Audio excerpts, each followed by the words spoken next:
Hello, सगळ्यांना येत असेलच. सगळ्यांनी आपले चॅट बॉक्स मध्ये आणि बाकीचे कोणी तुमच्या माहिती जॉईन नसेल सब सेंटरचे सांगा.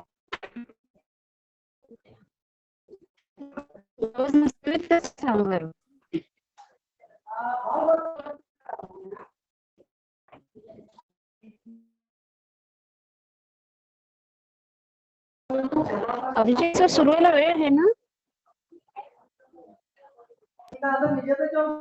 हॅलो, अभिजित सर आवाज येतोय?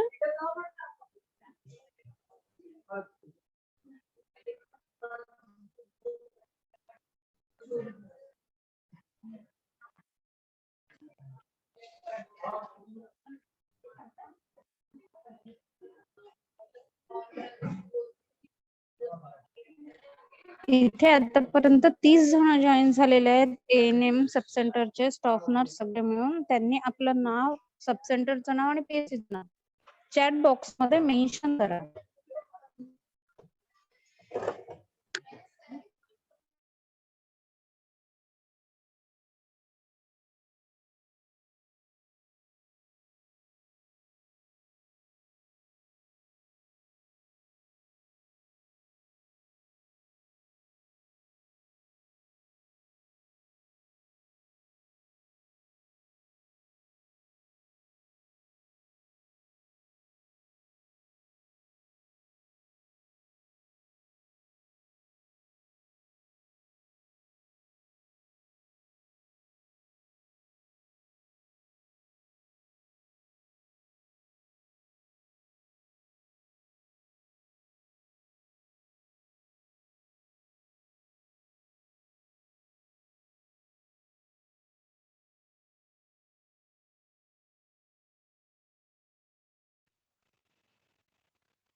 हॅलो अभिजित सर, आवाज नाही येत काही.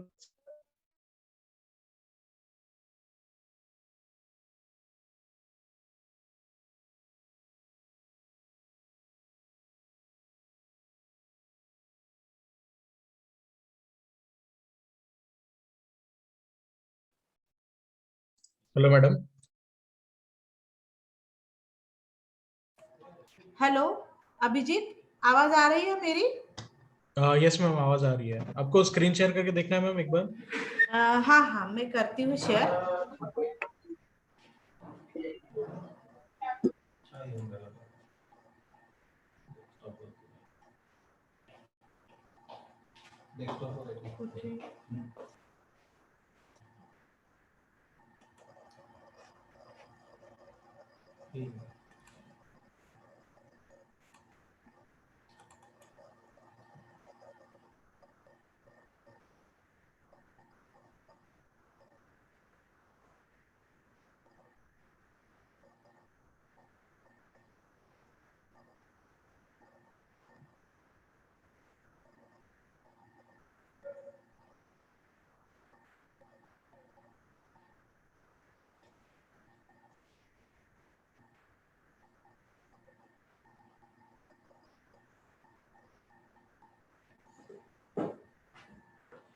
स्क्रीन दिख रही है अभिजीत?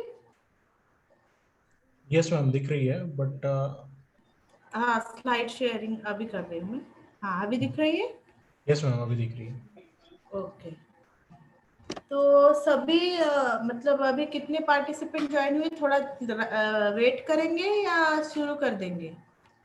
मैम 44 पार्टिसिपेंट ज्वाइन हुए हैं. और थोड़ा रजिस्ट्रेशन मैं एक बार आपको बताता हूँ, यस यस 64 रजिस्ट्रेशन हो गए मैम अभी तक। तो थोड़ा वेट कर लेते हैं 5 to 10 मिनट्स, फिर यस शुरू मैम। करते हैं, ठीक है? ओके। ओके।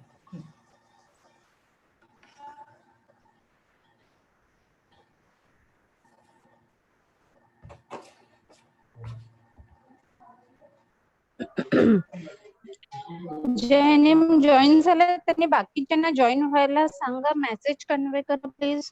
उशीर झाला, सगळ्यांना त्रास होतोय तिकडनं ट्रेनिंग घ्यायला. सगळे नेम स्टाफ नर्सला माझा आवाज येतोय, त्यांनी बाकीच्यांना सांगायचं ते जॉईन झाले की नाही, त्यांना नसेल झाले तर सांगा. अश्विनला म्हणा तू पण जॉईनला म्हणा, इन केस लाईट वगैरे गेली तर पाहिजे ना.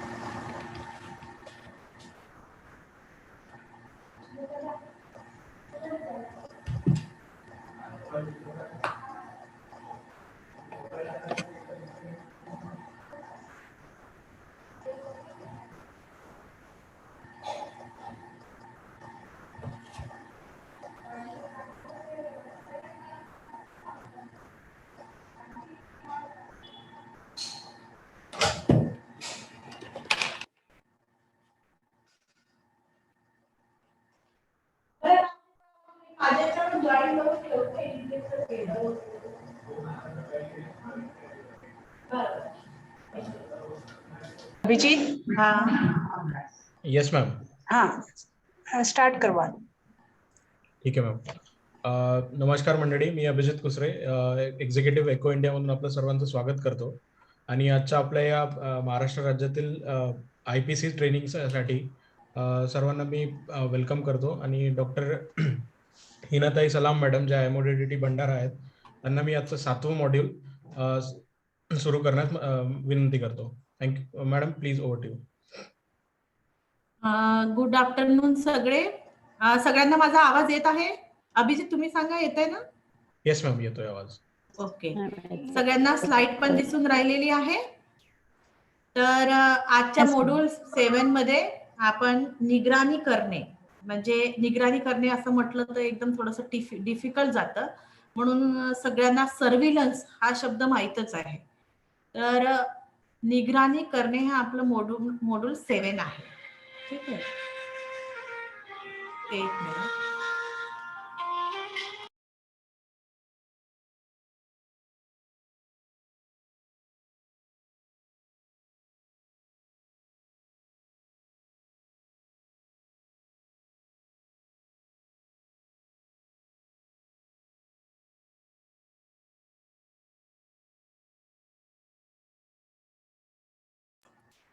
हा तर आपलं मॉड्यूल 7 आहे निगराणी करणे.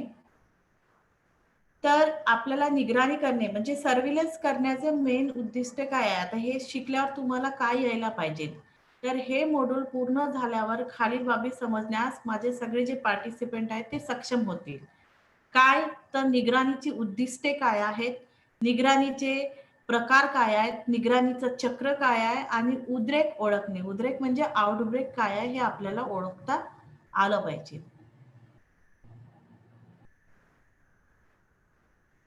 तर निगराणी करणे. नेक्स्ट स्लाइड दिसत आहेत ना अभिषेक? मी नेक्स्ट करता येतं? येस मॅम, निगराणी करणे सुरू आहे सध्या. हा ठीक आहे. ओके. तर निगराणी म्हणजे काय? निगराणी म्हणजे नियोजन, अंमलबजावणी आणि मूल्यमापन करण्यासाठी आणि संबंधित भागधारकांना तपशील वेळेवर प्रसारित करण्यासाठी आवश्यक असलेल्या आरोग्य सेवा तपशिलाचा पद्धतशीर संग्रह, विश्लेषण आणि व्याख्या आहे. तर आपल्याला नियोजन करायचं आहे, आपल्याला एखाद्या गोष्टीचं इंटरप्रिटेशन करायचं आहे, आपल्याला इम्प्लिमेंटेशन करायचं आहे, सोबतच मूल्यमापन करायचं आहे.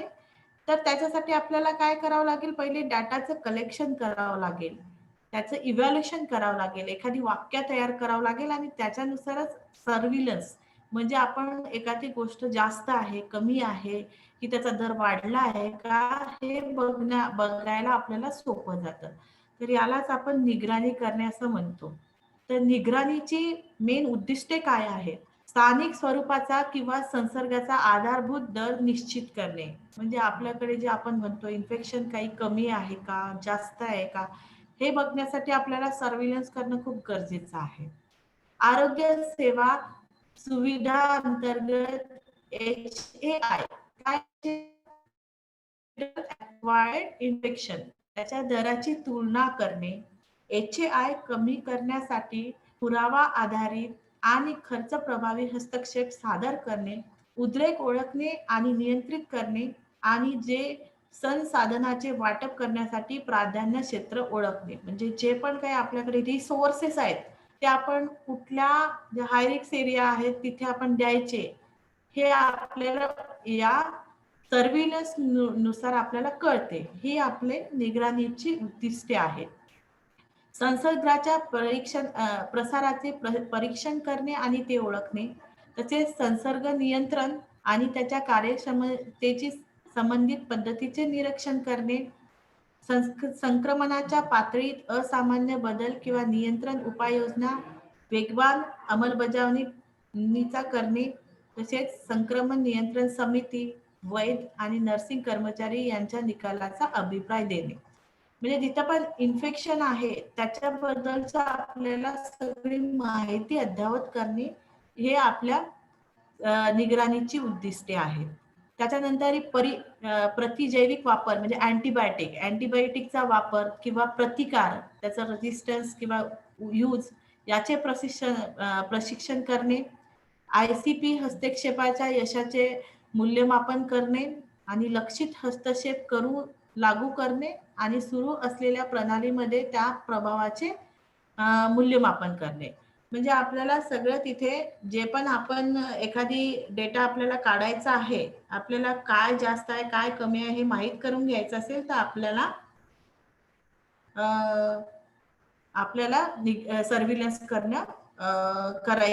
सर्व्हिलन्स करावं लागेल. ठीक आहे. तर आता निगराणीचे घटक काय आहेत, आपले कंपोनंट ऑफ सर्व्हिलन्स काय आहेत, तर निगराणीचे मुख्य स्तंभ काय आहेत, संबंधित तपशिलाचं संकलन म्हणजे काय, डेटा कलेक्शन आपण जे करतो, अचूक निगराणी करणे, सुनिश्चित करण्यासाठी प्रमाणित केसच्या लेखी व्याख्या बनवणे, आपण केस डेफिनेशन बनवतो की कुठली गोष्टीला आपण केस म्हणणार, कोणत्या गोष्टीला, मग केस डेफिनेशन मध्ये येणारच आपण कोणती संशयित केस आहे, कोणती आपली प्रॉबेबल केस आहे, हे आपण पुढे बघू. तपशिलाचे आयोजन आणि व्यवस्थापन करणे, तपशिलाचे विश्लेषण आणि परिभाषा करणे. विश्लेषण म्हणजे काय, अनालिसिस करतो आपण कोणत्याही गोष्टीचा, आपण अनालिसिस करतो आणि नंतरच इंटरप्रिटेशन करतो. डायरेक्ट आपण एखादी डाटा आला आणि हो बाबा जसा कोणी म्हटलं तिथे आपल्याला हा डिसीज मिळत आहे, आपणही म्हणतो ठीक आहे मिळत आहे, असं नाही, आपण पहिले त्याचे इंटरप्रिटेशन करतो. हा बोला मॅडम. हो झालं मॅडम, आमचं चालू आहे मॅडम. हो हो हो. तपशिलाचे विश्लेषण आणि परिभाषा आणि परिणामाबद्दल योग्य लोकांच्या गटाचे संप्रेमित करणे, हे आपलं सर्व्हिलन्सचे काही कंपोनंट आहेत.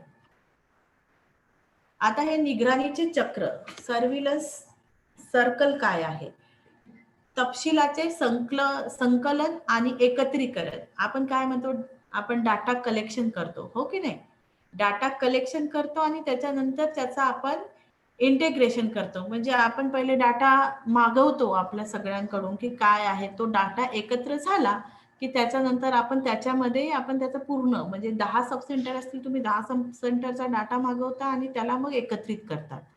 त्याच्यानंतर तपशिलाचे विश्लेषण आणि परिभाषा, मग आपण अनालिसिस करतो आणि मग इंटरप्रिटेशन, म्हणजे आपण बघतो की सब सेंटर मध्ये आता जसं कुठेतरी हॉस्पिटल एक्वायर्ड इन्फेक्शन डायरिया ते जास्त मिळालं, तर मग खरंच ते मिळालं का ते आपण पाहतो, मग वितरण करतो, डिसिमिनेशन, अंमलबजावणी करतो, अंमलबजावणी म्हणजे इम्प्लिमेंटेशन करतो की ही गोष्ट ठीक आहे, डायरिया जास्त मिळत आहे तर आपल्याला तिथे कुठली हायजीन मेंटेन करायला पाहिजे त्याच्यामुळे होणार नाही, किंवा जसं needle prick infection, needle prick होत आहेत, तर मग ते काय करू शकतो आपण त्याच्या बाबतीत, हे आपण इम्प्लिमेंटेशन करायचं आणि मग त्याच्यानंतरच लास्टला आपण इव्हॅल्युएशन करायचं, मूल्यमापन. म्हणजे जसं किती डायरियाच्या केसेस होत्या, मग कितीला ट्रीटमेंट मिळाली, तर हे आपल्याला बघावं लागेल. असं आपलं हे सर्व्हिलन्सचं चक्र असते. आता सर्व्हिलन्स म्हणजे निगराणीचे प्रकार काय आहेत? सक्रिय निगराणी. सक्रिय निगराणी म्हणजे आपण जे ऍक्टिव्ह सर्व्हिलन्स म्हणतो, आपण घरोघरी जातो, ते ऍक्टिव्ह सर्व्हिलन्स असते. तर सक्रिय निगराणीमध्ये भावी वैद्यकीय आणि प्रयोगशाळेचा निकष, संसर्गाचे अधिक अचूक दर, ज्याच्यावरून आपण ऍक्टिव्ह सर्व्हिलन्स तयार करतो. आणि निष्क्रिय निगराणी म्हणजे पॅसिव्ह सर्व्हिलन्स. याच्यामध्ये आपण मोस्टली पॅसिव्ह म्हणल्यावर आपल्या जवळ येणार आहे, हॉस्पिटलमध्ये येणार आहे, तर पूर्वलक्षणीय केवळ प्रयोगशाळेच्या नोंदीवर अवलंबून असते निष्क्रिय निगराणी.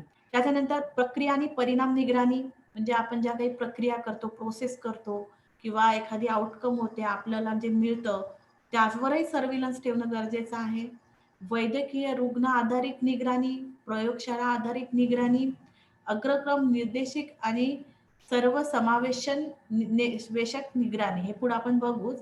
ते संक्रमण नियंत्रण कार्यसंघाला सतर्क स्थिती शोधण्यासाठी प्रशिक्षित केले जाणे आवश्यक आहे. तर हे आपले अनेक निगराणीचे प्रकार आहेत. तर आपण एक एक बघू.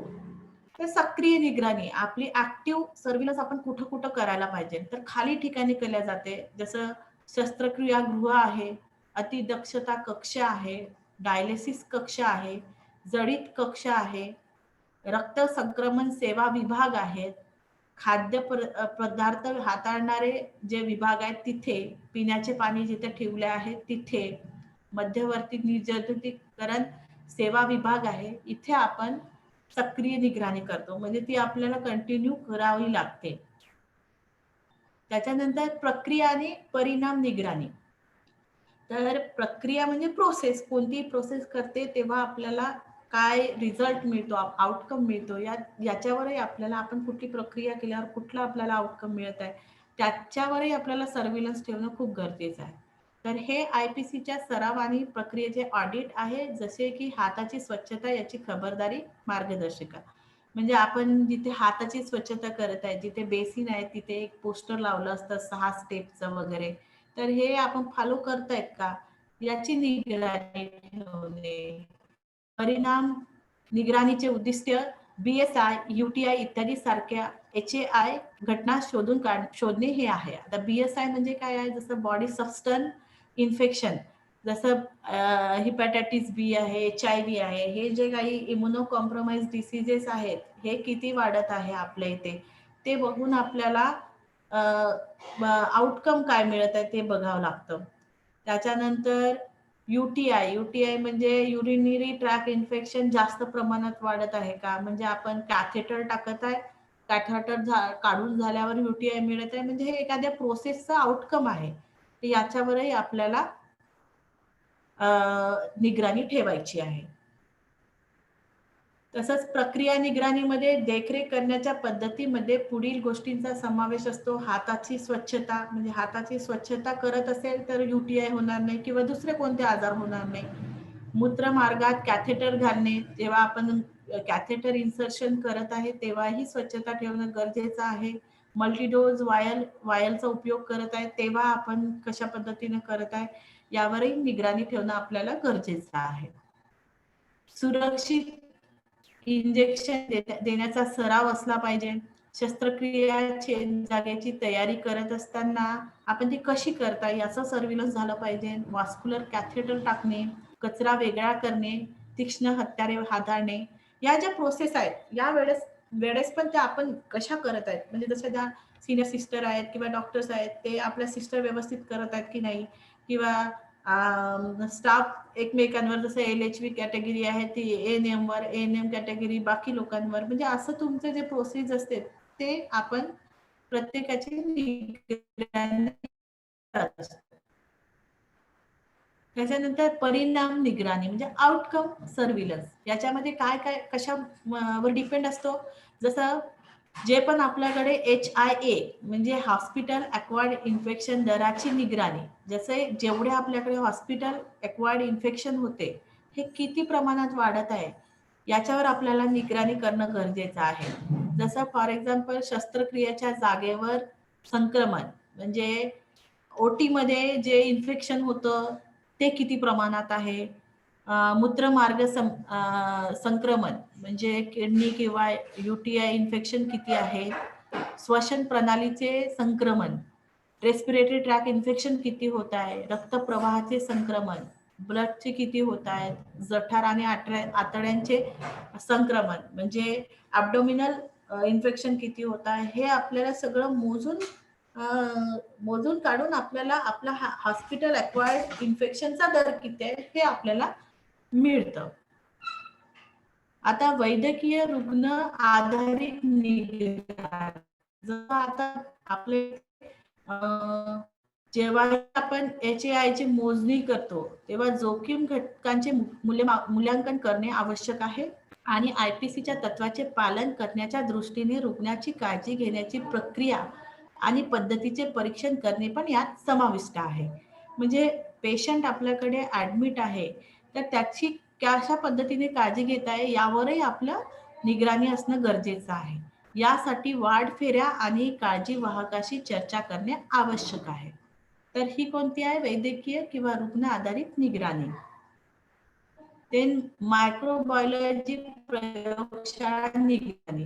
आता आपण पुष्कळदा सॅम्पल घेतो, जसं मलेरियाचं असो, TBचं असो, जे काही आपण त्याच्यात कल्चर करतो. मग कल्चर आणि प्रतिजैविक संवेदनशीलता परिणाम यांची नोंद म्हणजे अँटीबायोटिक रेजिस्टन्स किंवा कल्चर जे करतो त्याचे किती पद्धतीत आपण करत आहे त्याचे दर निर्धारित करायचं आणि उद्रेक ओळखता आलं पाहिजे.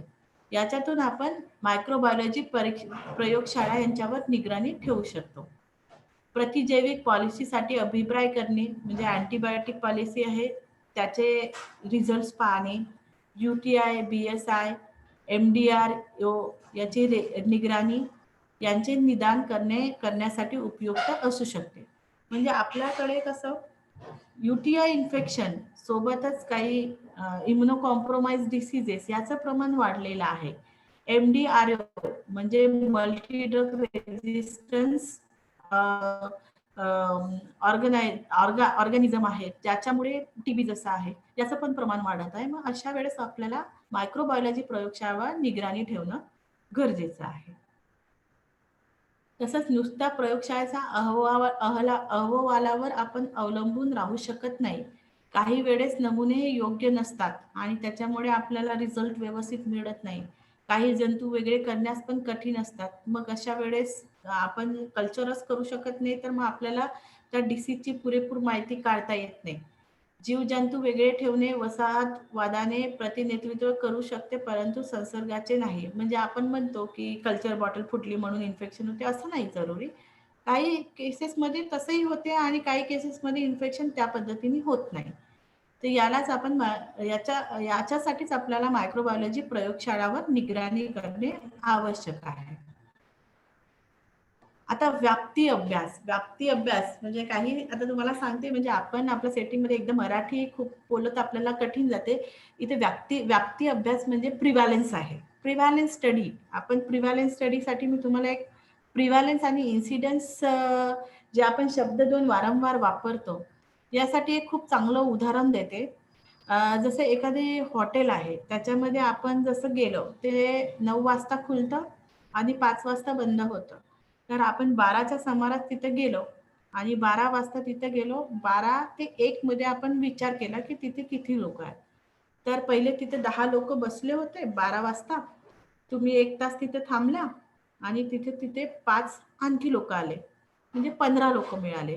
मग तुम्ही त्या 15 लोकांचा डाटा कलेक्ट करणार की त्या 15 लोकांमध्ये किती बाया आहेत, किती माणसं आहेत, किती लोकांनी कॉफी घेतली, किती लोकांनी नाश्ता केला. तर ही जी स्टडी असते ती प्रिव्हॅलन्स स्टडी असते, व्याप्ती अभ्यास. असंच आपण कोणत्याही आजाराचा अभ्यास करतो तर आपण नवीन केसेस आणि जुन्या केसेस याच्या सगळ्यांचाच आपण एका स्पेशल 1 महिन्यासाठी अभ्यास करतो, तर त्याला आपण प्रिव्हॅलन्स स्टडी म्हणतो. आता इन्सिडेंट स्टडी याच उदाहरणात बघा, जेव्हा तुम्ही 9 वाजता तिथे जाऊन बसता, 9 वाजता तिथे आलेले आहे, मग त्याच्यानंतर तुम्ही तिथे 12 वाजता पोहोचता, तर 12 ते 5 मध्ये तुम्ही बघता की किती नवीन लोक येत आहेत. तुम्ही तिथे गेल्यावर 15 लोक 10 लोक बसले आहेत, त्यांना तुम्ही कॅल्क्युलेट नाही करणार. त्याच्यात 9 ते 12 ते 5 मध्ये जे पण नवीन येते, जसे 20 लोक नवीन आले, तर त्याच लोकांचे तुम्ही अभ्यास करणार, नवीन लोकांचा, की त्या नवीन लोकांमध्ये किती बाया होत्या, किती माणसं होते, किती लोकांनी कॉफी घेतली, किती लोकांनी नाश्ता केला. तर ही जी स्टडी असते ती इन्सिडन्स रेट असते, नवीनच लोकांची स्टडी करते. तर तसंच हे व्याप्ती अभ्यास आहे, हा क्रॉस सेक्शनल आहे. संक्रमणाच्या व्याप्तीचा दर आपल्याला काढण्यास मदत होते. हे सोपे, त्वरित आणि कमी खर्चाचे असते, कारण एक टाइमच करतो आपण. सर्व प्रकारच्या वार्डातील रुग्णांमध्ये सर्व प्रकारच्या संक्रमणाचे मूल्यांकन करण्यास उपयुक्त होते. रुग्णालयात आणि काही कालावधीत कल म्हणजे ट्रेंड काय आहे हे समजण्यासाठी आपल्याला महत्वाचे आहे, म्हणून आपण प्रिव्हॅलन्स स्टडी करत असतो. आता घटनेचा अभ्यास म्हणजे जे की मी तुम्हाला सांगितलं इन्सिडन्स रेट. तर इन्सिडन्स रेट हे लॉंगिट्युडनल अभ्यास आहे, म्हणजे सरळ सरळ सरळ. आपण जसं मी म्हटलं ना, इथं वेळही खूप गेला आपला, 12 ते 5 बसावं लागलं, तेव्हा आपल्याला इन्सिडन्स रेट कळला.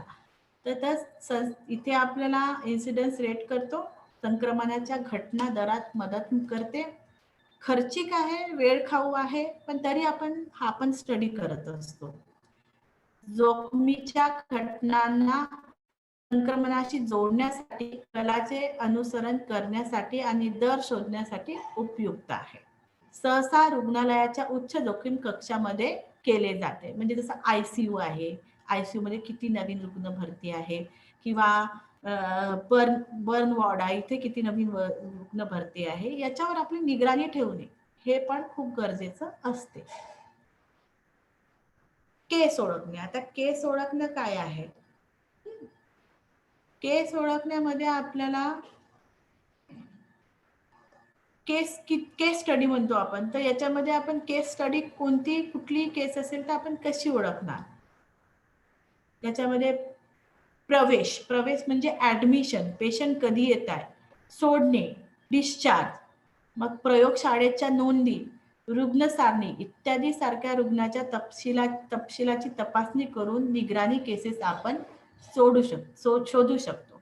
सर्व्हिलन्स करताना आपल्याला कोणते पेशंट ऍडमिट झाले, कोणते डिस्चार्ज झाले, आपण किती लोकांच्या टेस्टिंग केल्या, या सगळ्या गोष्टीवरून आपल्याला सर्व्हिलन्स केस आपण शोधत असतो. केस ओळखण्यासाठी खाली गोष्टीची आवश्यकता असते, म्हणजे जसं सक्रिय निगराणी, ऍक्टिव्ह सर्व्हिलन्स मध्ये जे प्रयोगशाळेचे लॉक्स आहेत, चार्ट्स आहेत, यांचे पुनरावलोकन करून प्रयोगशाळा आणि अतिदक्षता विभाग यातून आपण केसेस ओळखू शकतो. तर अशा पद्धतीने आपण केस स्टडी करत असतो. केस ओळखणे, पातळीवर निगराणी करणे किंवा पॉझिटिव्ह चाचणी किंवा वैद्यकीय चिन्हे, म्हणजे जे पण आपण पॉझिटिव्ह काही आपल्याला केसेस मिळतात त्याच्यावरून आपण केसेस शोधून काढतो. त्याच्यानंतर संभाव्य रुग्ण असतात, रुग्णालयात दाखल असताना आणि पूर्वसूचना नसतानाही रिअल टाइम मध्ये निगराणी केली जाते. म्हणजे एखादी पेशंट ऍडमिट होत आहे तर आपण त्याच्यावर सर्व्हिलन्स निगराणी ठेवतो की याला काही हॉस्पिटल अक्वायर्ड इन्फेक्शन तर नाही होणार, संभावना आहे ना, तर ते करून आपण केस स्टडी करत असतो. केसचा अहवाल सादर करणे, म्हणजे आता केस रिपोर्टिंग कशी करणार? केसचा अहवालात समावेश करण्यासाठी काही खालचे पॉइंट्स दिलेले आहेत.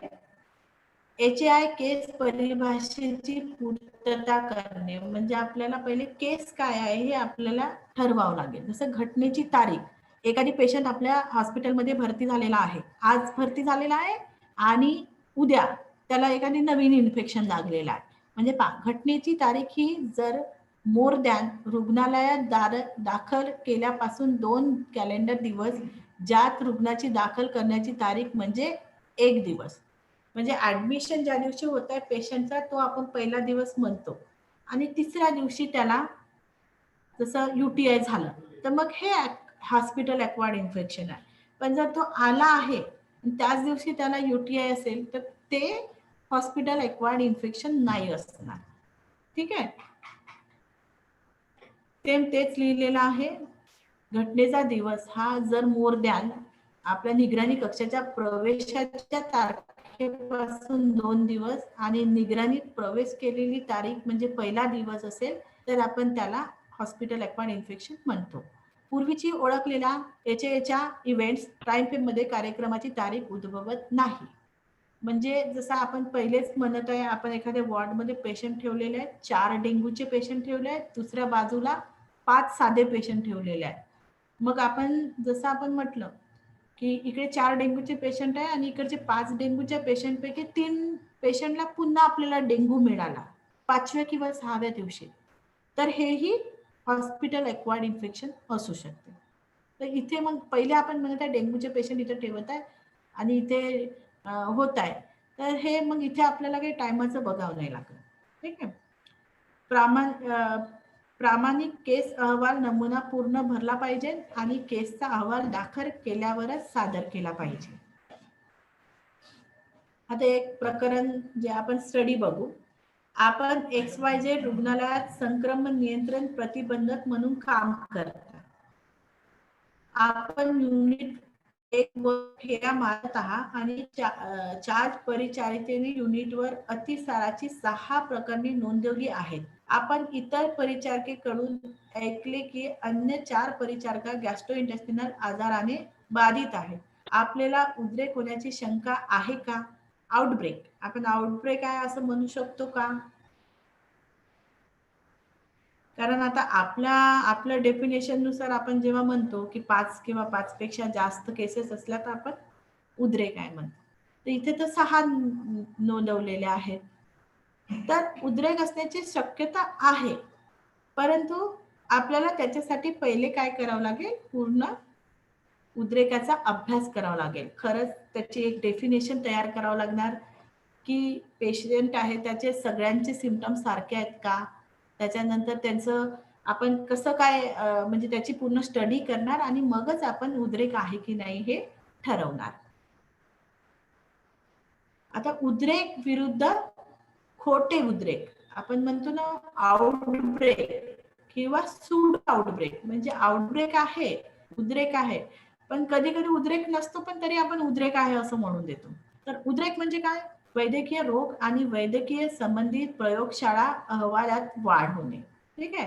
आणि खोटे उद्रेक सुडो आउटब्रेक म्हणजे काय? रोगांच्या पुराव्या अभावी अहवालामध्ये अथवा सकारात्मक कल्चरमध्ये वाढ.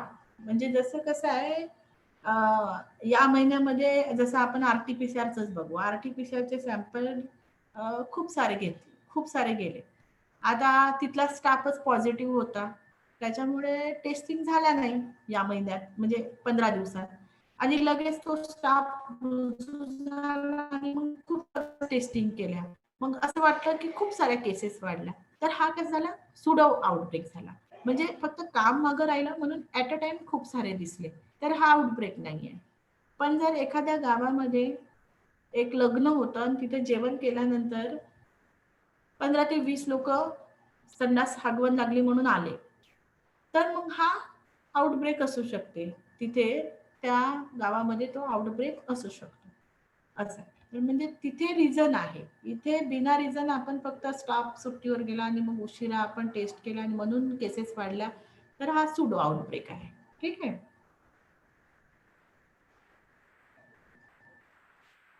तर काय काय कारण असू शकतात आपण सुडो आउटब्रेक होण्याचे? नवीन परिभाषा, जसं आपण न्यू एखादी डेफिनेशन बनवली असेल, सुधारित निगराणी असेल, नवीन वैद्यकीय व्यावसायिक किंवा नवीन प्रयोगशाळा चाचण्या केल्या, खराब नमुना संकलन झालं, प्रयोगशाळेची, तर आपल्याला सुडो आउटब्रेक मिळतात.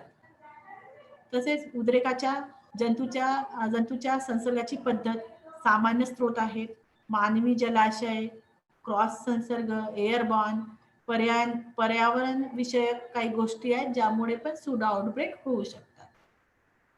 आता उद्रेक, आपण आउटब्रेक कधी म्हणतो? एखाद्या विशिष्ट भौगोलिक क्षेत्रातील आणि परिभाषित कालावधीत अपेक्षेपेक्षा जास्त दराने संसर्ग होण्याची घटना म्हणजे उद्रेक परिभाषित केले जाते. म्हणजे आपण म्हणत आहे ना की आपण जेव्हा आपण उद्रेक आउटब्रेक म्हणतो तेव्हा एखादा आजार आहे तो फक्त आपण पाचपेक्षा जास्त केसेस असेल तर आपण म्हणतो, पण एखादी नवीनच आजार आला तर फक्त पहिली केस मिळाली तरी आपण उद्रेक म्हणतो. ठीक आहे. तर ही एक डेफिनेशन आहे. विशिष्ट भौगोलिक क्षेत्रामध्ये जर कालावधीत अपेक्षेपेक्षा जास्त दराने संसर्ग झाला असेल तर त्याला आपण उद्रेक म्हणतो.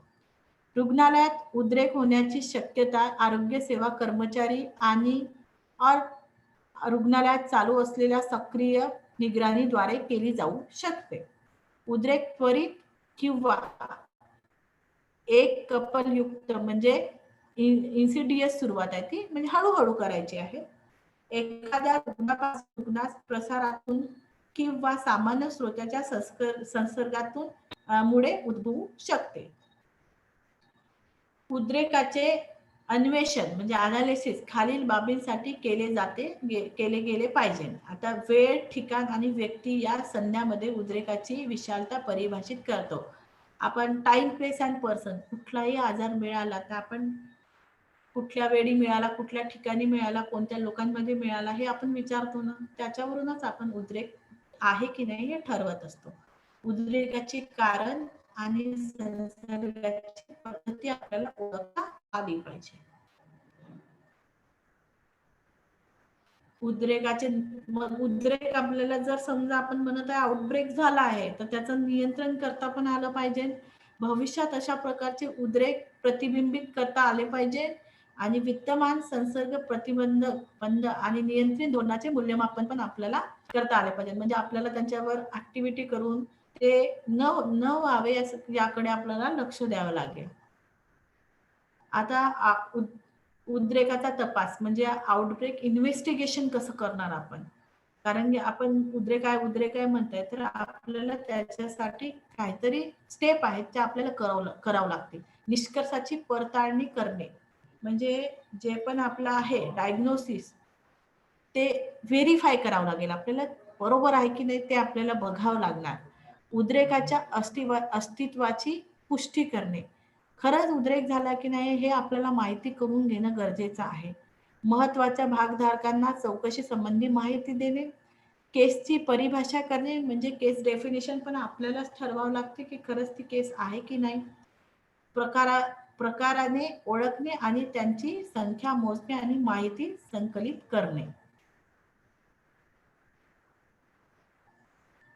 आता प्रकरणाच्या वर्णनात्मक महामारी विज्ञान विषयक वैशिष्ट्यांचे परीक्षण करणे म्हणजे आता इथे काय इपिडेमोलॉजी आपण जो शब्द वापरतो, एखाद्या गोष्टीचं पूर्ण संकलन करून आपल्याला त्याचं परीक्षण करणे आहे. निरीक्षणे आणि रुग्णांच्या काळजीचे पुनरावलोकन करणे. निरीक्षणे म्हणजे आपण एखाद्या गोष्टीला इंटरप्रेट करत आहे, अनालिसिस करत आहे, त्याचंही आपल्याला त्याची पण स्टडी करायची आहे. पर्यावरणीय नमुने गोळा करून त्याची चाचणी करणे, नियंत्रण आणि प्रतिबंध उपाययोजना लागू करणे, पाठपुरावा आणि परिणाम संक्रमित करणे. म्हणजे अशा प्रकारे आपल्याला आउटब्रेक हे इन्व्हेस्टिगेट करायचं आहे, उद्रेकाचा तपास करायचा आहे. आता पहिले तर आपण पाहिलं की कशा पद्धतीने आपण एक व्हेरीफाय डायग्नोसिसला. आणि आता उद्रेकाची पुष्टी करण्यासाठी काय करणार आपण? उद्रेकाची पुष्टी करण्यासाठी निदानाच्या पडताळीची पायरी चढायची आहे. त्याच्यामध्ये आपल्याला सूचनेचे मूल्यमापन करणे म्हणजे एखादे हॉस्पिटल एक्वायर्ड इन्फेक्शन असो किंवा कुठले इन्फेक्शन आहे तर ते किती प्रमाणात आहे हे आपल्याला मोजावं लागेल. लक्षणे आणि चिन्हे यांची मूल्यमापन करायचे आहे. साईन सिम्पटम्स काय आहेत, प्रयोगशाळेतील निकष म्हणजे जे आपले लॅब रिझल्ट आहेत ते बघायचे आहे. लक्षणाचा कालावधी किती कालावधी आहे हे आपल्याला बघायचे आहे. संशयित प्रदर्शन, संशयित व्हायरस, बॅक्टेरिया आणि विषाणू पदार्थ, हॉस्पिटलची सुरुवात कुठूनपासून झालेला आहे हे आपल्याला या उद्रेकाची पुष्टी करण्यासाठी मदत करते. आता उद्रेकाची पुष्टी करणे प्रयोगशाळेकडून प्रकरणाची पुष्टी करून उद्रेकाची पुष्टी होते. मेनली आपलं उद्रेक आहे की नाही हे लॅबच्या रिझल्टवर असते. आपलं डायग्नोसिस आपण जे पण प्रयोगशाळेकडे टेस्ट करायला पाठवतो त्याच्यावरून ठरतं. योग्य विभाग, कर्मचारी आणि रुग्णालय प्रशासन यांना सूचित केले पाहिजे आणि त्यांचा पण याच्यात समावेश केला पाहिजे. केस परिभाषा तयार करण्यामध्ये वैद्यकीय निकष, व्यक्तीचे स्थान आणि वेळ निकष आणि प्रयोगशाळेची चाचणी यांचा समावेश करणे. म्हणजे एक केस डेफिनेशन आपल्याला बनवावं लागते आणि त्याच्यानंतरच आपल्याला उद्रेकाचा तपास करावा लागतो. आता केस परिभाषा म्हणजे केस डेफिनेशन तुम्ही कसे करणार, तर 3 गोष्टी आपण कधी पण ऐकल्या असतील. संशयित केस म्हणजे सस्पेक्ट केस, संभाव्य केस म्हणजे प्रॉबेबल केस आणि पुष्टी केलेल्या केसेस म्हणजे कन्फर्म केसेस. हे आपण एक डेफिनेशन बनवत असतो. आपण कुठल्याही आधाराला की त्याची एक डेफिनेशन बनवतो. आता कोरोना होता, कोरोनाचे लक्षणं निघाले, त्याच्यानंतर त्याची आरटीपीसीआर टेस्ट निघाली, पहिले अँटीजन निघाले, अँटीजनवरून आपण प्रॉबेबल केस ओळखत होतो, पॉझिटिव्ह आले तर मग नंतर आपण आरटीपीसीआर केलं. म्हणजे अशा पद्धतीने आपल्याला केसची परिभाषा करायची असते. संशयित केस सुसंगत वैद्यकीय लक्षणासह रुग्ण परंतु कदाचित सर्व लक्षणे नाहीत आणि कोणतीही साथीचा दुवा स्थापित केलेला नाही. फक्त म्हणजे आपल्याला 2-4 लक्षणं मिळत आहे म्हणून आपण त्याला सस्पेक्ट केस म्हणू शकतो. संभाव्य केस कशाला म्हणणार, वैद्यकीय लक्षणे आणि प्रकरण परिभाषासह साथीचे रोगाशी सुसंगत. म्हणजे जसं आपण म्हणताय की कोरोनाच पकडा की कोरोनाचे पेशंट आहे आणि त्याच्या घरची त्याची मिसेस आहे, एक माणूस आहे त्याची मिसेस आहे, तिला सर्दी खासी आहे, तर आपण अशा वेळेस प्रॉबेबल केस म्हणतो. आणि पुष्टी केलेल्या केसेस म्हणजे सकारात्मक प्रयोगशाळा चाचणीसह एक संशयित किंवा संभाव्य. म्हणजे जेव्हा आपण टेस्ट करतो ती पॉझिटिव्ह येते, निगेटिव्ह येते, तेव्हा आपण कन्फर्म केस म्हणतो. तर प्रकरणे ओळखून आढळून आल्यास संभाव्य प्रदर्शनाबद्दल भौगोलिक व्याप्ती आणि वैद्यकीय माहिती संकलित करणे आणि मायक्रोबायोलॉजिकल रेकॉर्डचे परीक्षण करून अतिरिक्त प्रकरण शोधून काढणे आवश्यक आहे. साथीचे वक्र म्हणजे एक जे आपलं सर्व्हिलन्स सर्कल आहे तो विकसित होण्यास मदत करण्यासाठी घटनेची वेळ आणि जागा, विश्लेषण केल्याची तारीख, लैंगिक संबंधातील विविध वैशिष्ट्यासह लैंगिक संबंध, विविध जोखीम घटकांचे संपर्क, अंतर्निहित रोग ओळखणे आणि आधारित घटनेच्या आधारावर प्रकरणाचे वर्णनात्मक विश्लेषण करणे. म्हणजे सगळं जेव्हा आपण माहिती करतो टाइम प्लेस पर्सनच्या नुसार इव्हॅल्युएशन करणे सगळ्यात महत्वाचं आहे. म्हणजे तुम्ही केस डेफिनेशन करता, त्याच्यानंतर माहिती गोळा करता, मग आता सगळी माहिती जमा झाल्यावर खरंच तो आउटब्रेक आहे की नाही याचं आपल्याला वर्णनात्मक विश्लेषण करायचं आहे. प्रत्येक घटनेची क्रमवार यादी असली पाहिजे, रुग्णाचा तपशील असला पाहिजे, घटनेची जागा आणि घटनेची वेळ आणि संसर्गाच्या तपशिलाची योग्य तपासणी व रुग्णाच्या काळजीचा आढावा घेण्यासाठी प्रमाणित साधन तयार करण्यासाठी सहाय्य केले पाहिजे. म्हणजे आपल्याला जेव्हा आता केसेस वाढत असतात कुठल्याही गोष्टीचं, तर आपण त्याच्यासाठी काय करू हे आपल्याला पहिलेच तयार करून घ्यावं लागतं. एकत्रित केलेले वर्णनात्मक आणि हितकारक परिणाम यांच्यामधील संबंधाची पुष्टी करण्यासाठी एक गृहीतमक निर्माण करण्यास मदत करू पाहिजे. म्हणजे आपल्याला जेव्हा एखादी तपशील मिळत आहे त्याच्यानुसार आपल्याला उद्रेक झाला असेल तर त्याचा आपल्याला एक विशिष्ट पद्धतीने त्याचा लेखाजोखा पण करणं खूप गरजेचं आहे. उद्रेकाच्या संशोधक बाबीमध्ये मदत करण्यासाठी पर्यावरणाचे नमुने संकलित करणे आणि त्याचे परीक्षण करणे देखील महत्वाचे आहे. म्हणजे आपण कधी कधी जसं आता फूड पॉइझनिंग आहे तर आपण जेवणची तपासणी करतो. म्हणजे आपण इन्व्हायरमेंटल किंवा एखादी नदी आहे त्या नदीचं पाणी म्हणजे विहीर आहे तिथलं पाणी पिल्यामुळे डायरिया झाला तर पाण्याची तपासणी करतो. डेंग्यू मलेरिया मिळत असेल तर आपण मच्छरांची तपासणी करतो. म्हणजे एन्व्हायरमेंटल जे सॅम्पल आहेत ते पण आपल्याला घ्यावं लागतात उद्रेक आहे की नाही हे साबित करण्यासाठी. उद्रेकाच्या तपासाचे प्रमुख उद्दिष्ट हे संसर्ग थांबवणे आणि नियंत्रित अंमलात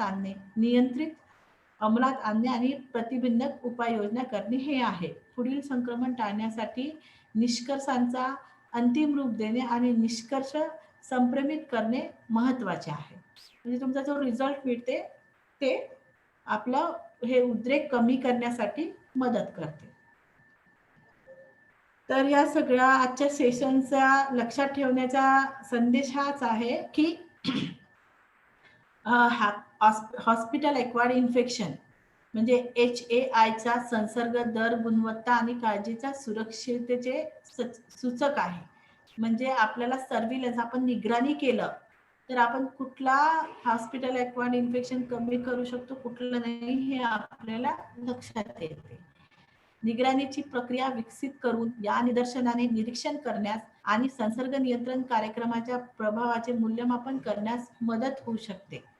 उद्रेक ओळखला गेला पाहिजे आणि त्वरित त्याचा तपास केला गेला पाहिजे, जेणेकरून रोगग्रस्त स्थिती ही कमी होईल. तर अशा प्रकारे सर्व्हिलन्स हा टॉपिक आज आपण शिकलेला आहे. महत्वाचे जे पॉइंट्स आहेत ते घेतलेले आहेत. कुणाला काही विचारायचं असेल क्वेरी तर विचारू शकता.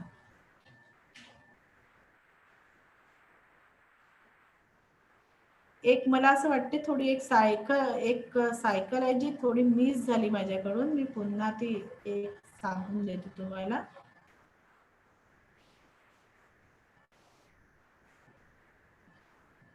हा, हे चक्र आपलं निगराणीचं चक्र हे मी तुम्हाला सांगितलंच, पण पुन्हा तुम्हाला एकदा सांगते की कुठलाही आपल्याला जेव्हाही आपल्याला सर्व्हिलन्स करायचं असेल तर डेटा कलेक्शन आणि त्यांचं इंटिग्रेशन एकत्रीकरण करणं खूप गरजेचं आहे.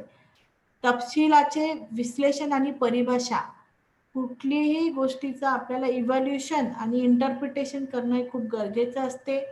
ते आपल्याला वितरण करणं म्हणजे आपण जिथे कुठेही सर्व्हिलन्स करताय तिथे ते उपयुक्त करणं खूप गरजेचं असते. त्याच्यानंतर तुम्ही अंमलबजावणी करता आणि त्याचं इव्हॅल्युएशन मूल्यमापन करणं खूप गरजेचं असते.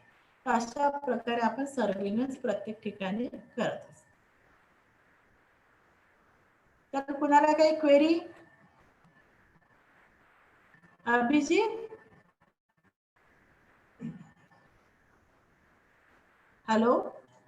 Yes ma'am. कुणाला काही क्वेरी नसेल तर त्यांना ठीक आहे ना, आजचं सेशन एवढंच होतं. Thank you so much madam. कोणाला काही परत एकदा विचारतोय, कोणाला काही प्रश्न असतील किंवा काही क्वेरी असतील तर तुम्ही चॅट बॉक्स मध्ये सुद्धा टाईप करून विचारू शकता, अथवा तुम्ही अनम्यूट करून स्वतःला विचारू शकता.